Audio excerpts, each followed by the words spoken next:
her er en historie om en fyr, der hedder Toms.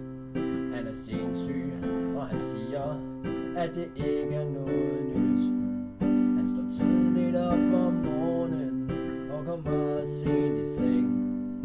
For Thomas er fornuftig og har ikke kørekort.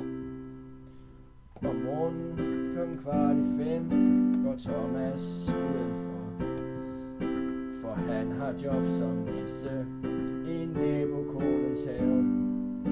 Og selvom vejret det er trist og jobbet det er hårdt, så vil Thomas tjene penge til sin nye Ford Escort.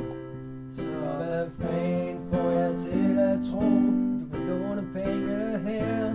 I kan tjene jeres egne, det er ikke særlig svært.